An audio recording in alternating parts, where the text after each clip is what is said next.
All right, cool. Just a few minutes. Khona umuntu engimele bekathi she wants to join, so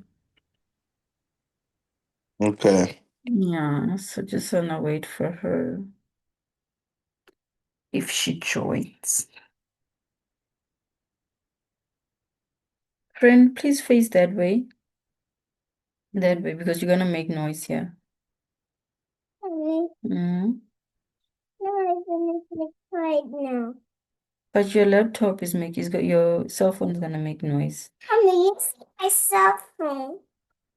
Kids, they don't have cell phones. Okay, my friend. They're kids. Kids, they cannot buy cell phones. But Chumi, put it here, I get my friend this side. But I cannot do like that. I want to lie down.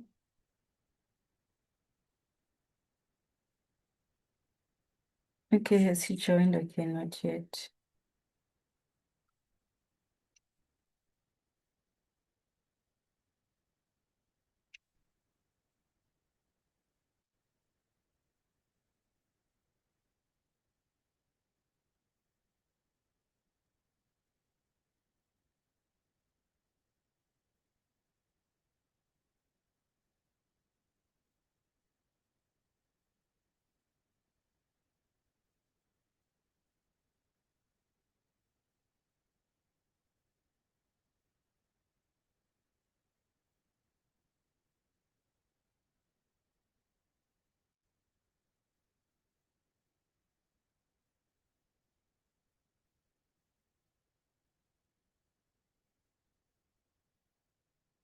I don't see Chumi if your phone can go lower. Yeah, it's fine. Mm. No, but face that way because it's gonna make noise for me. Oh, okay, she's here. All right, so we can start. Hi, Ashley.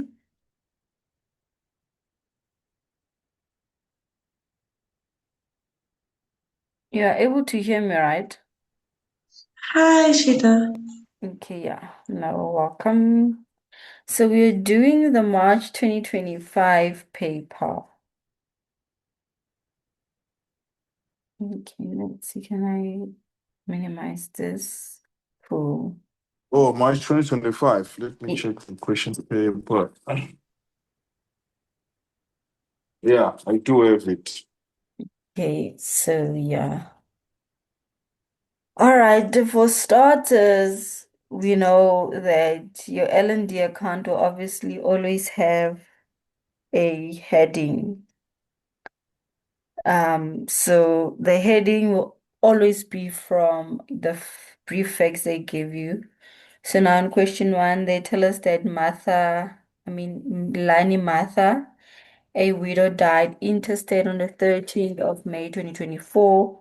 She had no children. She was survived by her two nieces, Phil, aged 20, and Capello, aged 15, the daughters of her predeceased brother, Ruben Koza, and Ruben's wife, Pauline. You are approached by her executor to administer her estate. So she did not have any any descendants, so she is survived by descendants by representation because also there's no mention of her fathers, which means they're also predeceased. The mother is also predeceased. And what we have is the kids from her sibling. So she's survived by descendants from her ascendants. Cool. So now you obviously start with your heading. Your heading will always have five things that I use as a tick box basically to say that, okay, for me to get 3 to 5 marks, depending on the appetite of the examiner, this should be there. So you always have the particulars of the deceased, would be the name of the deceased, their surname, as well as their ID number, and then whether they died testate or intestate. This you get from your facts. Here they tell us they died intestate. If they don't mention anything, sometimes they would put, like, let's say just at the bottom, they would tell you that clause 4 of the will said this. Then you know that, okay, this person died testate, right? because they make mention of a will. If they don't, then you know the person died intestate. Then the person's date of death, the Yeah. date of death, you also get it from your facts. Then the matrimonial of the deceased, was the person married or unmarried? We know from this that Martha was a widow, so she died. Basically, she was not married anymore when she died. And then the master's reference. Then now you will go, obviously, and then write your heading. It's the first and final liquidation and distribution account of the late Mm. Manilasa. And then you put your ID number, who died on the 13th of May 2024, who was not married, master's reference. You get your 3 to 5 marks, you are sorted. That's your heading for your liquidation and distribution account. Any questions? No questions from my side. Okay, cool. I take it we are all cool. Now getting to the real work, right?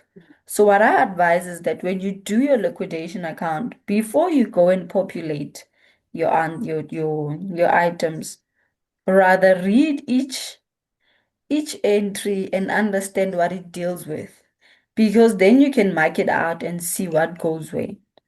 So number one, it says jewelry valued at 625,000. So a jewelry in our liquidation account is a movable asset. Then you just mark it like movable asset.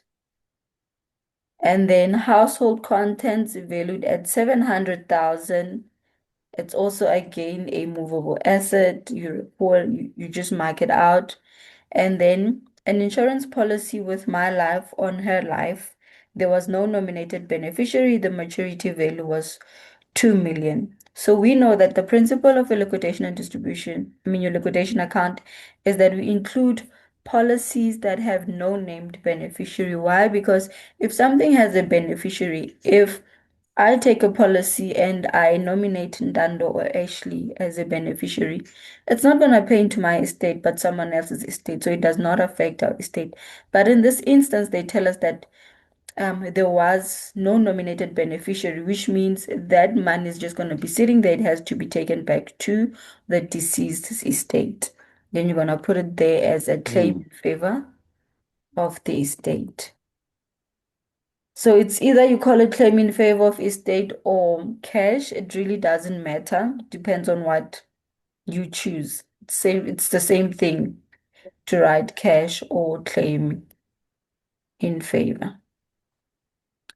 And then number four says an insurance policy with Sanlam on her life. Ruben was the nominated beneficiary. The maturity value was 350,000.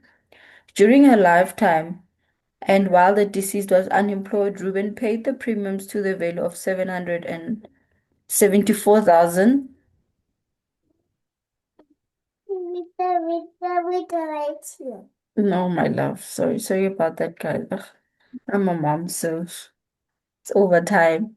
Okay, so the Ruben paid premiums to the value of 74,160. She repaid Ruben the premiums he paid. So number one, there's a policy on her life, right? Ruben was the nominated beneficiary.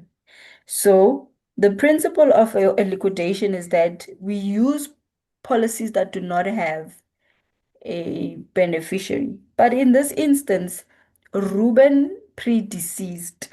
How do you know that Ruben predeceased? Go back to your facts here. They mentioned something about the daughters of her predeceased brother, Ruben Koza. So at this point, we know that she said Ruben must inherit, but unfortunately, Ruben is predeceased. So, which means when this policy pays out, it would have to pay out back to her estate because the beneficiary predeceased the deceased. So it's money going back to the estate. And then to also read out, it said Ruben paid the premiums to the value of 74,160. So naturally, if someone else is paying for the premiums of a policy, you wouldn't include it. But in this instance, what is happening here is just that there was an informal agreement um, between Ruben and the sister. So basically, at some point she was unemployed. They had an informal agreement to say that please pay my premiums in the meantime. Then as soon as I'm sorted in life, then I will pay you back. So that's how you read it. Naturally, if someone is paying the premiums, you wouldn't include it. But here it tells you that this is more like an informal agreement. Ruben paid, but she later then paid back Ruben the policy, but she had actually taken out the policy with Ruben being the beneficiary. Ruben has predeceased, so which means the money now will have to go back to Manilata's estate. That's how you treat this one. And then this would then also be a claim in favor of the estate. All right. So, which amount do we consider in terms of claiming? Because there's a maturity value of 350,000 rand, then there's a value of 74,000 rand. Which one do we consider for the purpose of the liquidation account? You're gonna take the 350. So this one is just extra facts there to confuse you. They're just telling you that it's more like Sheila and Dando had an informal agreement. You're my brother. I lose my job. I can't pay some of my debts. And then you say, okay, I'm gonna step in and pay them for you. And then as soon as you're fine, you're just gonna pay me back my money. So this does not affect our liquidation account in any way. We are gonna record the 350, which is the money that naturally Ruben would get, but because Ruben predeceased the deceased, this money is being taken back into Martha Lani's estate. Mm. Oh, okay. I see now. Okay, yeah. And Yeah. then number 5 says Martha and her friend Peggy Sue were equal partners in in a bookstore named Bookworm. On Martha Lani's death, the partnership insurance policies on their respective life, with Old Mutual paid out 500,000 to Peggy Sue, which Peggy Sue used to settle Money Latter's interest in the partnership. So here what's happening is Dando and I have a business name. We are partners. And then we take out a policy to say that, okay, Dando, please take a policy in my life, vice versa. And then when I die, when the policy pays out, you are going to take that payout from the policy and buy me out of the business. Remember, it's a partnership. So you taking a policy on my life. It pays out, you take the proceeds of the policy, you buy my share in the company so that you basically either you become the sole proprietor, whatever it is, because obviously now I'm deceased. So naturally, we know that the principle of the liquidation account is that you do not include policies that have a beneficiary. So because my Peggy is the one benefiting from the outsurance, I mean the old mutual, what's this? The old mutual insurance. She's getting 500,000 since Martha Lane passed because they took out insurance in each other's life. We cancel out the issue of it being a policy for the purposes of our liquidation because we know the principle is that you cannot include something that where someone else is benefiting. But then now the second statement tells us that Peggy is going to use the same money to settle Martha Lane's thingies interest. So which means she's gonna now take 500,000 and give it to the executor to buy Martha Lani's share. So the estate will be receiving 500,000, which is proceeds from the sale of the partnership, Martha's share that would now be bought by Peggy. So that's how you read out the statement. Not sure if you guys understand or have any questions in that regard. Okay. So, according to what you're saying, is that if, for instance, uh, because from what the question reads that uh, the insurance Mm-hmm. was on the life of the deceased, isn't it? Yes. And then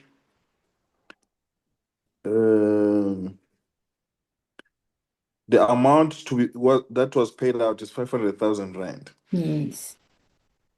Okay. All right. No, I see now. I see. Yeah, so But I that's just don't understand as to why are we going to also add it on the liquidation account. okay. Let me use Venek. Ashley understands Zulu. So now take it like this, Ntandone. You and I, Mina, now we've got a business, right? And then because obviously business comes with its own things, and we need to protect each other's interest. You take a life insurance policy in your life yami, nami tata insurance policy in your life yako, right? And then remember we are business partners, but we are taking our insurance on each other's life. Mina ngizothola le mali kanje. But then this policy has a condition ukuthi when the policy pays out, akusi imali yakho, imali yokuthini uthathe le 500,000 that pays out, uthenge ishare yami on the business because mina I'm now deceased. So you're basically taking over the whole business. But because it's a partnership, it can't Mm. be an all loss because one of the partners is deceased. So when you are buying out the deceased partner, so which means the deceased partner's estate will receive money by virtue of the sale of the partnership if the Okay. shares are being sold. No, I understand now. Okay, Yeah. okay. Yeah, that's how it is. All right. Mm. Okay, and then now we've got her house situated at 23 Mellon Drive, Red Hill. We know that this is an immovable asset. Where's that thing now? Then you've got your immovable. Oh, so this And one is claims against, claims in favor, I meant to say yeah, because I'm sure you, as the executor, the you'll be old receiving mutual. money. Okay. Yeah. And then 200 shares in Free Publishers Limited, valued by the auditors as approved by SARS at 66,000 and sold by the executor for 76,000. So we sold shares were sold. Auditors told us that the value of our shares was 66,000, but we managed to sell them for 76,000. Your principal of your liquidation account, you'll always take the sold for price. I always say this. Think of it like you go to Walton's and you ask them to value a pen and then they tell you it's worth 10 rand, and then you manage to sell it to Sheila for 12 rand. Logic should tell you how much are you collecting for that pen. Are you collecting 10 rand or are you collecting 12 rand? You're obviously collecting 12 rand, which is the amount that you managed to receive when you sold the pen. So you'll always take the sold for price. Unless it's not sold, then you'll take the valued price. But naturally, if something is sold, you take the sold for amount. So this is Mm. a claim in favor of the estate because we have sold shares, we are receiving money in our estate.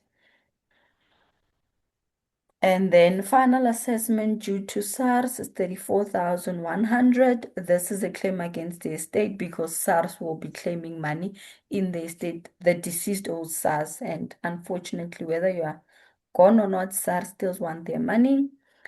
And then it's a claim against the estate. Heaven's Gate Funeral, it's a claim against the estate. We've paid for your funeral and then we have to pay you. But be careful of funeral. Sometimes they will tell you that they will give you something like Ashley paid for the funeral expenses, ne? But let's say the deceased is Ndando and then they give you something like Heaven's Gate funeral, 45,000. Ashley, the aunt, paid for the funeral expenses. That if the statement is like that and they don't mention further that Ashley would like to claim from the estate, then you don't include it because we take it like a just a bona fide donation. Ashley paid for Ndando's funeral expenses. It has nothing to do with our liquidation account unless they expressly state that now Ashley would like to claim, then you include it, right?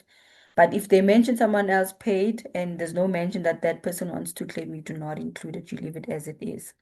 Don't include it. It does not affect your account. But here it's gonna be a claim against the estate because which means it's an expense that the estate incurred.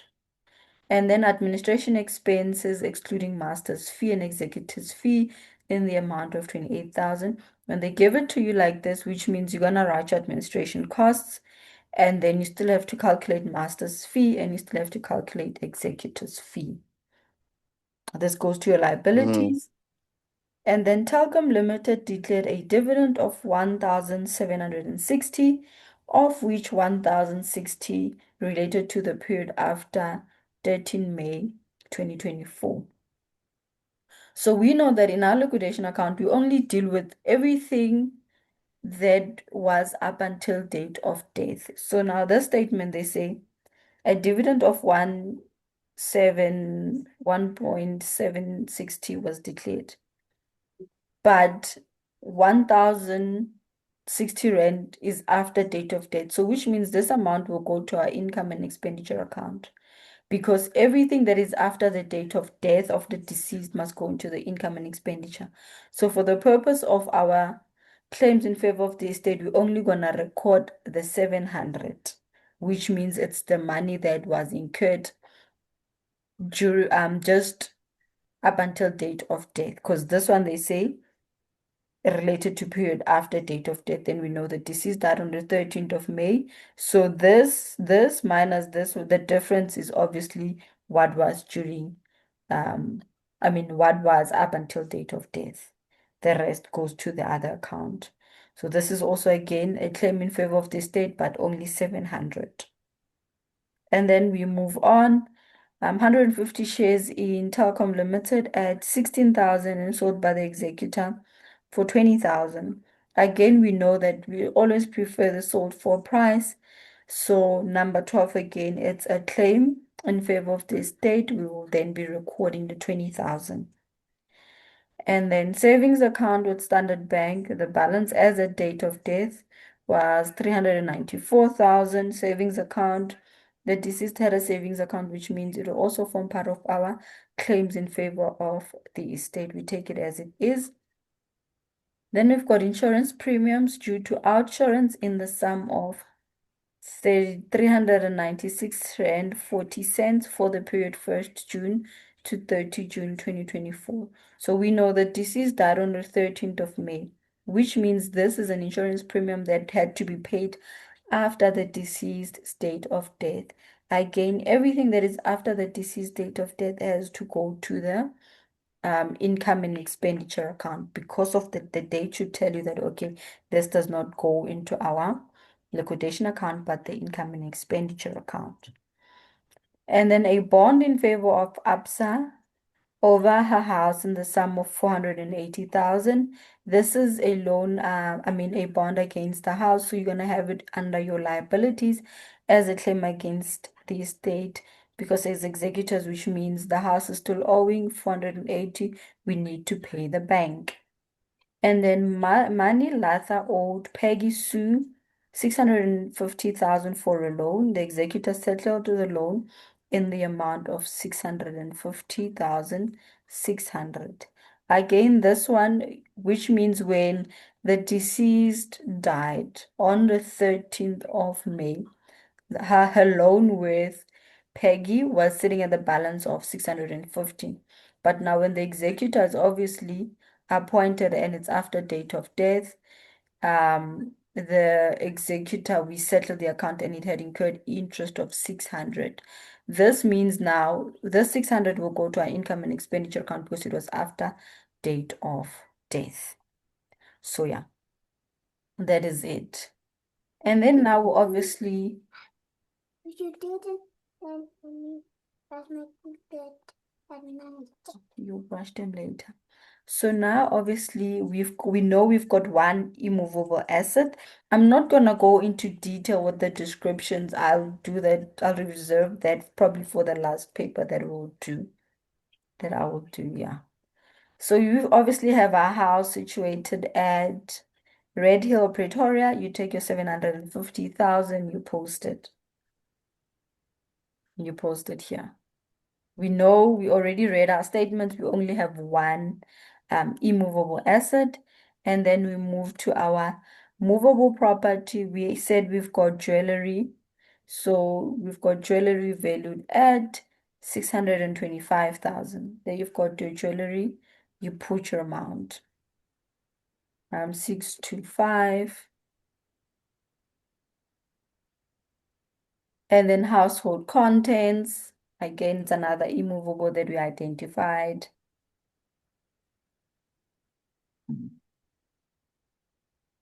And then we say the household contents are worth 700,000.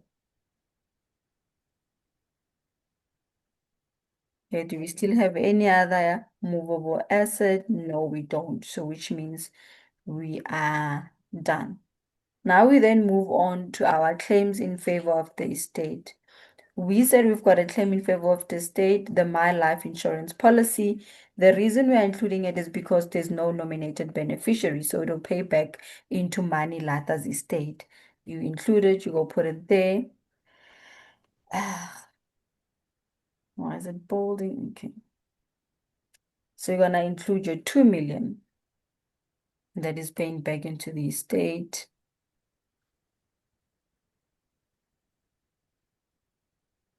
And then another claim in favor of the estate that we have is the Sanlam insurance policy, because we're including it because remember Ruben predeceased the deceased.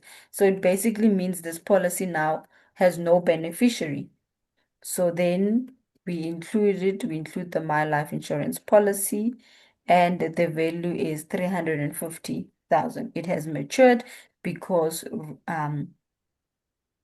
the deceased has died. So obviously a policy matures as soon as the person dies. And then we've got, where's the other claim favor? We've got the sale of the partnership. Remember, we said, okay, now Peggy is buying Mani Latha's interest. So we've got a partnership sale. To this.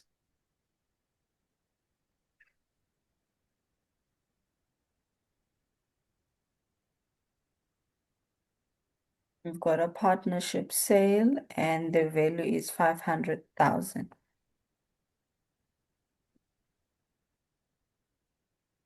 Let's go in there, and then we've dealt with the house, and then we've got the 2,000 shares from free publishers.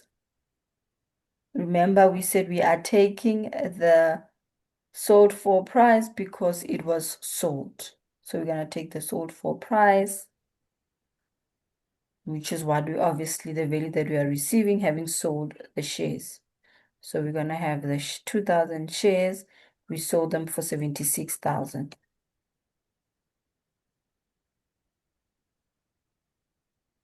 And then this is, okay, we've dealt with, this is a claim against, a claim against. The dividends, so we know that we've got telecom dividends. So we received 700 at date of death, and then the rest was dividends declared after date of death. So you're only gonna include the 700. Again, remember I said they're already telling you that 1,060 rand is the period after the 13th of May 2024, which is after the deceased died. So this means that's going to your income and expenditure account. The balance is obviously 700 rand. So that's what was declared up until date of death. So you take the 700. My love, your volume. And then we've got 150 shares in Telkom Limited, valued at 16,000 and sold by the executor for 20,000. Again, we prefer the sold for price because it's the actual value that we'll be receiving in the estate. So we are gonna take sorry about that. It'll probably cut me off. I'm not sure if it's 30 minutes or something, but I will make another link if there's a need for that, if it just kicks us out. So then we are recording the 20,000.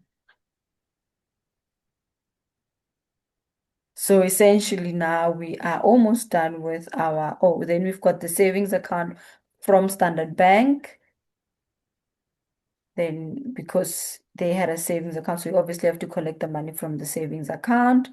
and we are told that the savings account balance is 394,000. So we put the 394,000. Is there anything we are missing? Um, 1, 2, 3, 4, 5, 6, 7. 1, 2, 3, 4, 5, 6, 7. Cool. So we've recorded everything that we need to record for our claims against okay, 9. Now this is 9 and this is 10. So we've recorded everything that has to go to our claims in favor of the state. And yeah. Dando, do you have a calculator? And you can just give us the total. Okay, 750,000 rand, right? Mm-hmm. Yeah, everything from here to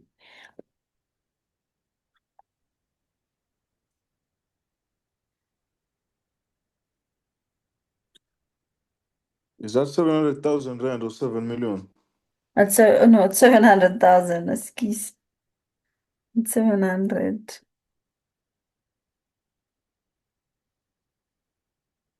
And it's 2 million.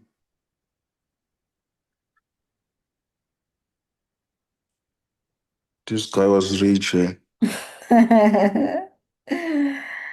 This lady. Hmm. To be this rich and die intestate, kahlakaniphangi.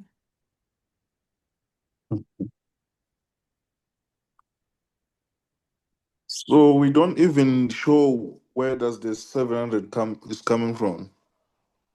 Which 700? The telecom, yeah. We just write Guti, it's a declared dividend. So it's shares that paid out a dividend. Okay, the total is 5,415,700. Okay. Okay, so now we've got our Yeah. total assets. I hope this thing does not cut me off. I don't know how long is the free session. Yeah, yeah, Zoom. But yeah, so we've got our total assets. So now we start with our liabilities. Our liabilities, we start with administration expenses. So they already told us that our administration expenses is 28,000.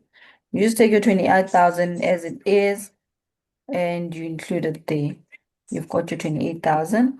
And then they still want you to calculate your master's fees,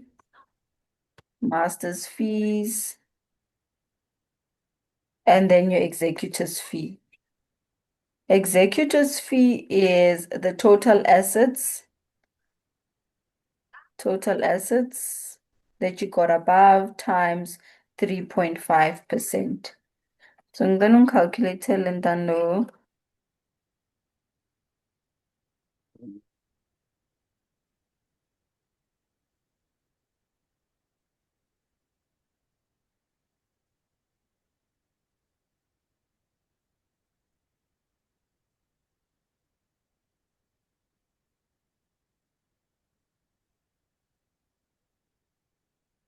I'm calculating. Yeah, yeah, on your calculator. Okay.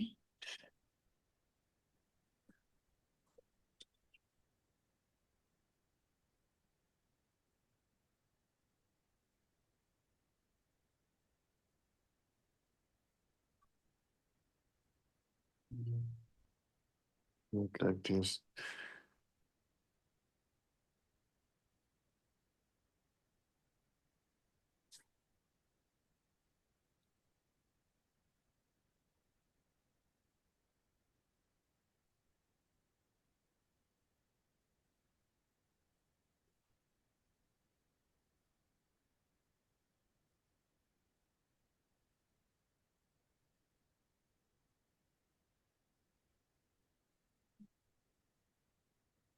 No, I can't change this to decimals. I don't know. Okay. Ashley, do you have a calculator with you?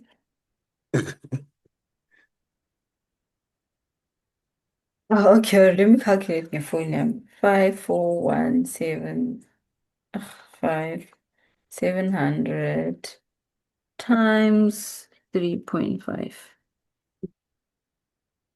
The answer I got is it's it's